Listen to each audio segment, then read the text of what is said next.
Dear students, welcome to GCU Learning Management System. Dear students, chapter number 12. आज हम discuss करेंगे addition of alcohols to carbonyl compounds और फिर carbonyl compound की oxidation और reduction. तो सबसे पहले देखते हैं एडिशन ऑफ अल्कोहल्स। इस रिएक्शन में जो ड्राई HCl है वो एज अ कैटलिस्ट एक्ट करता है और ये वाला रिएक्शन सिर्फ एल्डिहाइड देते हैं। जैसा कि देखें, ये हमारे पास एसिटल्डिहाइड है। जब हम एसिटल्डिहाइड में अल्कोहल के 2 मोल ऐड करेंगे, OH C2H5OH, ये एक अल्कोहल का मोल हो जाएगा, ये वाला दूसरा मोल हो जाएगा। तो हम अल्कोहल के यहाँ पर 2 मोल ऐड करेंगे, यहां से वाटर मॉलिक्यूल निकल जाएगा और ये दोनों जो बाकी अल्कोक्सी ग्रुप बचेंगे, क्योंकि अल्कोहल में से जब हाइड्रोजन निकल जाएगा तो ये बन जाएगा एथऑक्सी ग्रुप। अल्कोक्सी ग्रुप या इथॉक्सी ग्रुप बच जाएगा।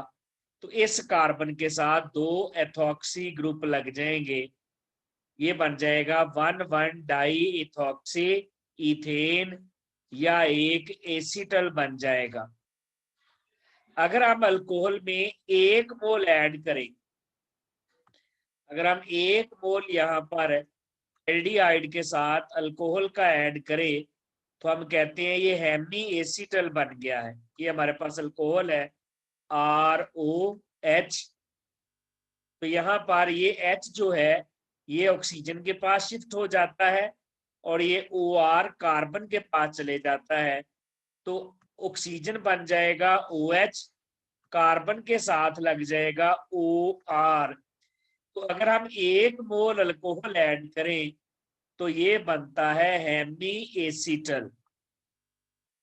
हेमी एसिटल में अगर हम 1 मोल अल्कोहल और ऐड कर दें, फॉर एग्जांपल इसी में हम ऐड कर देते हैं 1 मोल और अल्कोहल, तो यहां से निकल जाएगा वाटर, H और OH मिलकर वाटर बन जाएगा और यहाँ भी OR ग्रुप लग जाएगा। इसका मतलब है यहाँ पर 2 अल्कोक्सी ग्रुप इथॉक्सी ग्रुप लग जाएंगे, तो ये एसिटल बन जाएगा। अगर एक ही अल्कोहल का मोल ऐड होगा तो इसको हम हेमी एसिटल कहते हैं, जबकि यहाँ पर जो ड्राई HCl है ये एज अ कैटालिस्ट यूज होगा। ये जो रिएक्शन है, इस रिएक्शन की इंपॉर्टेंस क्या है? ये रिएक्शन हम यूज करते हैं for the production of aldehyde group against alkaline oxidising agents. देखें हम प्रोटेक्ट कैसे कर रहे हैं। ये जो कार्बोनिल ग्रुप है, कार्बोनिल ग्रुप चूंकि पोलर है, पोलर होने की वजह से ये OH ग्रुप जो है इसके कार्बन पर अटैक कर देगा और यहां से पाई बॉन्ड ब्रेक हो जाएगा। हम चाहते हैं ये कार्बन इस इलेक्ट्रोफिलिक सेंटर पर अटैक ना करे, तो हम इसको प्रोटेक्ट कर लेते हैं। इसका पाई बॉन्ड यहां से ब्रेक करके 2 अल्कोक्सी ग्रुप लगा देते हैं, जिसकी वजह से इस कार्बन का इलेक्ट्रोफिलिक कैरेक्टर कम रह जाता है और इस पर अटैक मुश्किल हो जाता है। तो हम यहाँ पर ये जो रिएक्शन है इसमें हम अल्कोहल इसलिए ऐड कर रहे हैं ताकि कार्बोनिल ग्रुप की प्रोटेक्शन हो जाए। अब जब कार्बोनिल ग्रुप प्रोटेक्ट हो गया है तो आप उसकी साइड चेन पे जो भी रिएक्शन करवाना चाहें करवा सकते हैं, और जब आपको कार्बोनिल ग्रुप वापस चाहिए तो हम उसमें एसिड ऐड कर देते हैं, तो एल्डिहाइड ग्रुप रिकवर हो जाएगा। यहाँ पर हम एसिड का एक ड्रॉप ऐड करेंगे तो एल्डिहाइड वापस मिल जाएगा और एथानॉल अलहदा हो जाएगी। कीटोन्स ये रिएक्शन नहीं देते हैं, ये रिएक्शन प्रोटेक्शन के लिए यूज करते हैं कार्बोनिल ग्रुप की एंड एल्डिहाइड्स। एल्डिहाइड में हम अल्कोक्सी ग्रुप 2 लगा देते हैं एल्डिहाइड की जगह। अब कार्बन जो एल्डिहाइड का कार्बोनिल कार्बन था उस पर अटैक नहीं हो सकेगा, और जब भी हमें कार्बोनिल कार्बन वापस चाहिए हम यहाँ पर एसिड कैटलिस्ट ऐड करेंगे, एल्डिहाइड हमें वापस मिल जाएगा। नेक्स्ट है reduction of carbonyl compounds. Reduction of carbonyl compound में जब कार्बोनिल कंपाउंड की रिडक्शन करते हैं तो हमें अल्कोहल्स मिलती हैं। एल्डिहाइड से प्राइमरी अल्कोहल मिलती हैं, जबकि कीटोन से सेकेंडरी अल्कोहल मिलती हैं। Aldehydes are reduced to primary while ketones are reduced to secondary alcohols। Reduction हम दो तरह से करते हैं, या तो सोडियम बोरोहाइड्राइड से या फिर हम कैटलिस्ट और साथ हाइड्रोजन यूज कर लेते हैं। जब हम सोडियम बोरोहाइड्राइड ऐड करते हैं एक्वस मीडिया में, तो एक हाइड्रोजन आ जाता है ऑक्सीजन के पास और दूसरा हाइड्रोजन आ जाता है कार्बन के पास, और पाई बॉन्ड ब्रेक हो जाएगा क्योंकि यहाँ पर एडिशन हुई है। जब हाइड्रोजन ऐड होगा तो ये बन जाएगा CH3, जैसा कि यहाँ पर देखें CH3, और ये बन गया OH। क्योंकि ये एल्डिहाइड था तो एल्डिहाइड से जो अल्कोहल बनेगी वो प्राइमरी अल्कोहल होगी। यहाँ पर भी देखें ये एल्डिहाइड है, एक हाइड्रोजन आएगा कार्बन के पास जबकि दूसरा हाइड्रोजन आएगा ऑक्सीजन के पास, और ये पाई बॉन्ड ब्रेक होके यहाँ पर सिंगल बॉन्ड रह जाएगा, यानी ये बन जाएगा CH2OH। और अगर हम कीटोन में देखें, यहाँ पर कीटोन में भी एक हाइड्रोजन जाएगा कार्बन के पास और दूसरा जाएगा ऑक्सीजन के पास, और ये हमारे पास देखें सेकेंडरी अल्कोहल बन जाएगी। नेट रिजल्ट क्या निकलना है, जो एल्डिहाइड होते हैं जिनमें फॉर्माइल ग्रुप होता है C डबल बॉन्ड OH, ये जो फॉर्माइल ग्रुप है ये चेंज हो जाता है CH2OH ग्रुप में जब हम रिडक्शन करते हैं। और अगर हम कीटोन में चेक करें तो कीटोन में चूंकि दोनों तरफ कार्बन होता है, तो जब कीटोन की रिडक्शन करते हैं तो यहाँ ये ग्रुप चेंज हो जाता है CHOH में, सेकेंडरी अल्कोहल में। ये नेट रिएक्शन ये हो रहा है। एल्डिहाइड ग्रुप एक हाइड्रोजन कार्बन पर आएगा तो दो हाइड्रोजन हो जाएंगे क्योंकि एक पहले से है CH2 और एक ऑक्सीजन वाला OH। और यहाँ पर भी देखें C डबल बॉन्ड O है, एक H ऑक्सीजन पर और एक कार्बन पर। अब एल्डिहाइड कीटोन में अगर आप गौर से देखें तो कार्बन ऑक्सीजन बॉन्ड 2 है, जबकि अल्कोहल में कार्बन ऑक्सीजन बॉन्ड 1 है। तो कार्बन ऑक्सीजन बॉन्ड का कम होना रिडक्शन होती है। तो इस रिएक्शन में कार्बन और ऑक्सीजन का बॉन्ड एक कम हो रहा है जबकि हाइड्रोजन के साथ बॉन्ड बन रहा है, तो इट मींस ये रिडक्शन है। अगर हम इसका मैकेनिज्म देख लें तो सबसे पहले सोडियम बोरोहाइड्राइड में ये टेट्रा हाइड्रोजन बोरेट लैता होता है और यहाँ से फिर हाइड्राइड लैता हो जाता है। ये जो हाइड्राइड है ये एज अ न्यूक्लियोफाइल कार्बन पर अटैक होता है, यानी एक हाइड्रोजन देखिए कार्बन पर ऐड हो गया। अब दूसरा हाइड्रोजन ऑक्सीजन पर ऐड होना है तो ये वाटर से हाइड्रोजन ले लेगा और ये बन जाएगा OH। रिजल्ट क्या निकला, एक हाइड्रोजन कार्बन पर और एक ऑक्सीजन पर ऐड हो गया और हमारे पास अल्कोहल बन गई। एल्डिहाइड से प्राइमरी और कीटोन से सेकेंडरी अल्कोहल। इसी तरह हम रिडक्शन कर सकते थे, जैसा कि चैप्टर नंबर 8 में हमने निकल प्लेटिनम कैटलिस्ट यूज किया, साथ हम इसमें हाइड्रोजन ऐड कर देते हैं। तो हाइड्रोजन यहाँ पर भी एक हाइड्रोजन ऑक्सीजन पर जाएगा, एक कार्बन पर। जब कार्बन पर जाएगा तो कार्बन पर पहले दो हाइड्रोजन है, एक और आएगा तो यहाँ पर कितने हाइड्रोजन हो जाएंगे, 3 हाइड्रोजन हो जाएंगे, यानी ये बन गया CH3 और एक हाइड्रोजन ऑक्सीजन पर चले जाएगा, ये बन जाएगा OH। इसी तरह यहाँ पर भी एक हाइड्रोजन कार्बन पर आएगा, कार्बन पर पहले एक हाइड्रोजन था, 2 हो जाएंगे CH2 और ये देखिए CH2OH में बदल जाएगा। यहाँ पर भी एक हाइड्रोजन ऑक्सीजन पर और दूसरा कार्बन पर चले जाएगा तो ये बन गया CHOH, सेकेंडरी अल्कोहल बन गया आइसोप्रोपाइल अल्कोहल। जब भी हम रिडक्शन करते हैं, रिडक्शन चाहे सोडियम बोरोहाइड्राइड की मौजूदगी में करें या कैटालिटिक हाइड्रोजनेशन करें, एल्डिहाइड की रिडक्शन से प्राइमरी अल्कोहल और कीटोन की रिडक्शन से सेकेंडरी अल्कोहल बननी है। अगर हम ऑक्सीडेशन करें तो एल्डिहाइड की ऑक्सीडेशन करना आसान है क्योंकि कार्बोनिल के साथ जो हाइड्रोजन लगा हुआ है इसकी ऑक्सीजन के साथ बहुत ज्यादा अफिनिटी है, तो इसको ऑक्सीडाइज करवाना आसान है। सिंपली यहाँ पर ऑक्सीजन ऐड होके कार्बोक्सिलिक एसिड बन जाएंगे। हमने चैप्टर के स्टार्ट में पढ़ा था कि एल्डिहाइड्स बहुत रिएक्टिव होते हैं। Aldehydes are strong reducing agents than ketones. तो ये ऑक्सीजन लेके कार्बोक्सिलिक एसिड बना देंगे।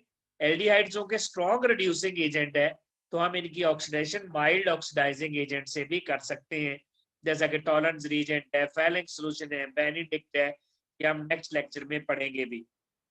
कीटोन जो कि लेस रिएक्टिव होते हैं, कीटोन जो कि वीक रिड्यूसिंग एजेंट होते हैं, इसका मतलब है कीटोन्स की ऑक्सीडेशन करने के लिए स्ट्रॉन्ग ऑक्सीडाइजिंग एजेंट चाहिए, जैसा कि हमने अल्कोहल की ऑक्सीडेशन में या side chain oxidation of benzene में भी ये यूज किए थे, एसिडिक पोटेशियम डाइक्रोमेट या एसिडिक पोटेशियम परमैंगनेट। रिजल्ट क्या निकलेगा, एल्डिहाइड में तो जो कार्बोनिल के साथ वाला ऑक्सीजन हाइड्रोजन है उसके साथ ऑक्सीजन लग जाएगा और वो कार्बोक्सिलिक एसिड बन जाएगा। जैसा कि आप रिएक्शन देखें, यहाँ पर देखें ये एल्डिहाइड है, ये कार्बोनिल के साथ जो फॉर्माइल वाला हाइड्रोजन है इसके साथ ऑक्सीजन ऐड हो गया तो कार्बोक्सिलिक एसिड बन गया। यहाँ पर भी देखें ऑक्सीजन यहाँ पर ऐड होगा तो ये भी कार्बोक्सिलिक एसिड बन जाएगा। Number of carbon atom reserve रहेंगे। एसिटाल्डिहाइड में 2 कार्बन है, यहाँ भी 2 कार्बन है एसिटिक एसिड में। प्रोपियोनल्डिहाइड में 3 कार्बन है, प्रोपियोनिक एसिड में भी 3 है। अगर आप कार्बन ऑक्सीजन बांड देखें तो एल्डिहाइड में कार्बन ऑक्सीजन बांड 2 है, जबकि कार्बोक्सिलिक एसिड में कार्बन ऑक्सीजन बांड 3 हो गए हैं। इसका मतलब है ऑक्सीडेशन हो गई। कार्बन ऑक्सीजन बांड का ज्यादा होना ऑक्सीडेशन और कम होना रिडक्शन होती है। कीटोन में तो के कार्बोनिल के साथ हाइड्रोजन नहीं होता तो इनको ऑक्सीडाइज करवाना मुश्किल होता है। ये वीकर रिड्यूसिंग एजेंट है, ये लेस रिएक्टिव है। इनको ऑक्सीडाइज करवाने के लिए हमें स्ट्रॉन्ग ऑक्सीडाइजिंग एजेंट चाहिए, acidic potassium dichromate, acidic potassium permanganate या कंसंट्रेटेड नाइट्रिक एसिड। क्यों? क्योंकि यहाँ पर आपने कार्बन कार्बन बॉन्ड ब्रेक भी करना है।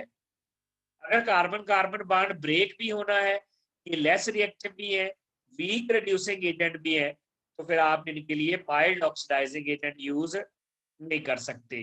जैसा कि देखें कीटोन की ऑक्सीडेशन में सबसे पहले सिमेट्रिकल को देख लेते हैं। जो सिमेट्रिकल कीटोन होता है उसका जौन सा मर्जी कार्बन कार्बन बॉन्ड ब्रेक कर दे, कार्बोनिल के साथ वाला बॉन्ड ब्रेक होना है ये वाला, तो एक तरफ 2 कार्बन बच जाएंगे, एक तरफ 1 कार्बन, यानी एक तरफ 2 कार्बन वाला एसिड बनेगा, दूसरी तरफ 1 कार्बन वाला एसिड बन जाएगा। अगर आप दूसरी साइड से ब्रेक करेंगे तो तब भी ऐसा ही होगा, एक तरफ 1 कार्बन वाला एसिड है, दूसरी तरफ 2 कार्बन वाला एसिड है। तो जो सिमेट्रिकल कीटोन्स होते हैं, आप कार्बोनिल के जिस साइड से मर्जी ब्रेक कर दे प्रोडक्ट को, सॉरी कार्बन कार्बन बॉन्ड को, तो प्रोडक्ट की नेचर चेंज नहीं होती, वही प्रोडक्ट बनेगा हर दफा। अब बाद रिएक्शन में फार्मिक एसिड शो नहीं किया जाता, उसकी वजह यह है कि फार्मिक एसिड ऐसा एसिड है जिसको ऑक्सीडाइज करवाना बड़ा आसान है। क्यों आसान है? क्योंकि फार्मिक एसिड में भी एक तरफ जो एल्डिहाइड वाला ग्रुप मौजूद है, तो रिजल्ट क्या निकलता है, ये भी फौरन ऑक्सीडाइज हो जाता है और दोनों तरफ OH लग जाते हैं। ये जो एल्डिहाइड वाला कार्बन दिख रहा था हाइड्रोजन, इसके साथ भी OH लग जाएगा। इस तरह से यहाँ भी OH बन गया, इधर भी OH बन गया और ये कार्बोनिक एसिड बन गया H2CO3। कार्बोनिक एसिड क्या होता है? एक्चुअली कार्बन डाइऑक्साइड और वाटर है।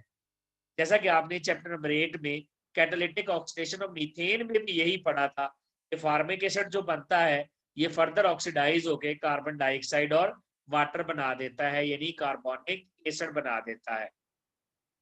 अब जो कीटोन सिमेट्रिकल नहीं होते, जो कीटोन अनसिमेट्रिकल है, उनमें उस साइड से बॉन्ड ब्रेक होगा जिधर अल्काइल ग्रुप बड़ा होगा। क्यों? क्योंकि एक्चुअली यहाँ पर होनी है ऑक्सीडेशन। ऑक्सीडेशन वहां पर होती है जहां पर इलेक्ट्रॉन ज्यादा होते हैं, तो इस कार्बन पर इलेक्ट्रॉन ज्यादा है। क्यों ज्यादा है? क्योंकि इसके साथ इलेक्ट्रॉन डोनेटिंग ग्रुप लगा हुआ है, तो यहाँ इलेक्ट्रॉन डेंसिटी ज्यादा होती है। Electron rich carbon will be easily oxidised. तो ये जब हमारे पास अनसिमेट्रिकल कीटोन होगा तो बॉन्ड उधर से ब्रेक होगा जिधर से अल्काइल ग्रुप बड़ा होगा, क्योंकि उधर से electron rich carbon easily oxidise हो जाएगा। अब इस साइड से ब्रेक नहीं होगा, तो जिधर से अल्काइल ग्रुप बड़ा है उधर से ब्रेक कर दें। देखें 2 कार्बन इधर रह गए हैं, 2 ही इधर रह गए हैं, ये भी 2 कार्बन वाला एसिड बन जाएगा, ये भी 2 कार्बन वाला एसिड बन जाएगा। इस तरह हमारे पास 2 मोल एसिटिक एसिड से बन जाएंगे। तो यहाँ पर ये याद रखना है, जो कीटोन सिमेट्रिकल होगा आप जिधर से मर्जी कार्बन कार्बन बॉन्ड ब्रेक कर दें, लेकिन जो कीटोन अनसिमेट्रिकल होगा, अनसिमेट्रिकल कौन सा होता है? जिसमें अल्काइल ग्रुप कार्बोनिल के दोनों तरफ अल्काइल ग्रुप डिफरेंट होते हैं, तो अगर कीटोन अनसिमेट्रिकल हो तो फिर बॉन्ड उधर से ब्रेक होगा जिधर से अल्काइल ग्रुप बड़ा होगा। अब उधर से ही क्यों ब्रेक होगा जिधर से अल्काइल ग्रुप बड़ा होगा? क्योंकि उधर जो कार्बन होगा उस पर इलेक्ट्रॉन डोनेटिंग ग्रुप लगे होंगे, वो वहां पर इलेक्ट्रॉन ज्यादा कर देंगे, और इलेक्ट्रॉन ज्यादा होंगे तो ऑक्सीडेशन करना आसान हो जाएगी। ये था डियर स्टूडेंट्स हमारा लेक्चर। नेक्स्ट लेक्चर में इंशाल्लाह हम आइडेंटिफिकेशन करेंगे कार्बोनिल कंपाउंड्स की। Thank you very much.